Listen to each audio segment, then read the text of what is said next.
All right, today we're going to react to Tucker Carlson's interview with Vladimir Putin. Going to be a big interview. Before we watch it, make sure you like, subscribe, do the whole thing, and let's just do it. Let's just play it.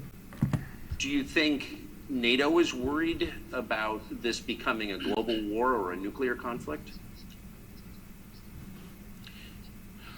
At least that's what they're talking about. And they're trying to intimidate their own population with an imaginary Russian threat. This is an obvious fact.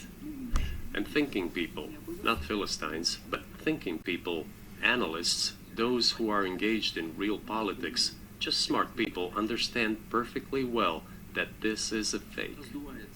They're trying to fuel the Russian threat. The threat I think you're referring to is a Russian invasion of Poland, Latvia, expansionist behavior. That's not ever going to happen. I don't think Putin is that dumb to think he's going to invade it, and it's just a myth made up by, I think, probably, NATO or Biden to try to give us fear into sending more money into Ukraine.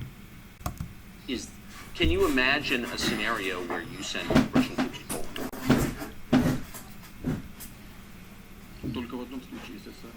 Only in one case, if Poland attacks Russia. Why? Because we have no interest in Poland, Latvia, or anywhere else. Why would we do that? We simply don't have any interest. It's just threat-mongering. Yeah, it is, actually. One of our senior United States senators from the state of New York, Chuck Schumer, said yesterday, I believe, that we have to continue to fund the Ukrainian effort, or U.S. soldiers, citizens could wind up fighting there. How do you assess that? Disgusting. Well, if somebody has the desire to send regular troops, that would certainly bring humanity to the brink of very serious global conflict. This is obvious. Do the United States need this? What for? Thousands of miles away from your national territory. Don't you have anything better to do? You have issues on the border, issues with migration, issues with the national debt. More than $33 trillion. You have nothing better to do, so you should fight in Ukraine? And that's even if most Americans are even fit enough or mentally competent to even go into the army anymore. Wouldn't it be better to negotiate with Russia? Make an agreement? Already understanding the situation that is developing today, realizing that Russia will fight for its interests to the end, and realizing this, actually return to common sense, start respecting our country and its interests, and look for certain solutions. It seems to me that this is much smarter and more rational.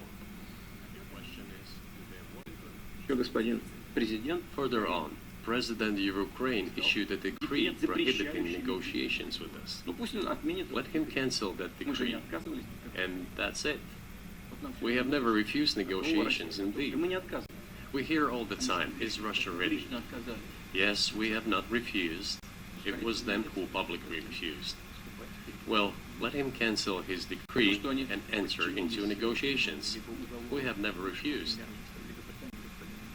And the fact that they obeyed the demand or persuasion of Mr. Johnson, the former Prime Minister of Great Britain, seems ridiculous and very sad to me.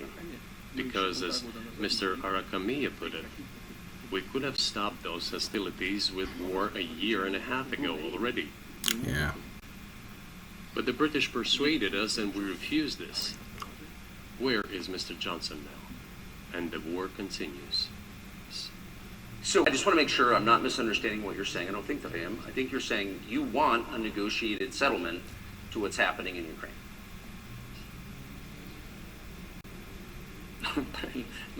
Right. And we made it. We prepared the huge document in Istanbul that was initialed by the head of the Ukrainian delegation. He affixed his signature to some of the provisions, not to all of it.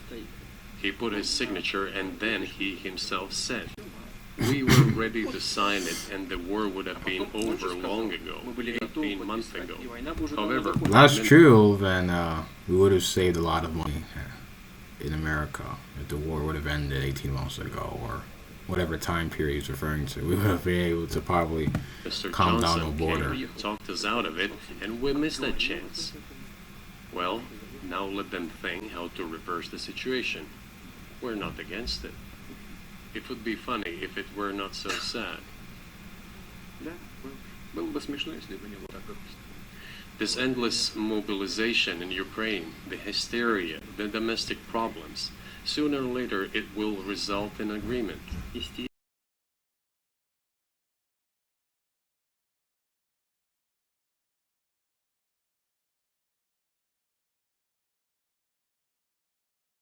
Strange given the current situation. But the relations between the two peoples will be rebuilt anyway.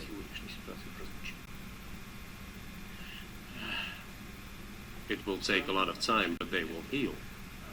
Do you think it's too humiliating at this point for NATO to accept Russian control of Oh yeah, what was 2 years ago? Biden's never Ukrainian going to do it. territory? He's never going to do it.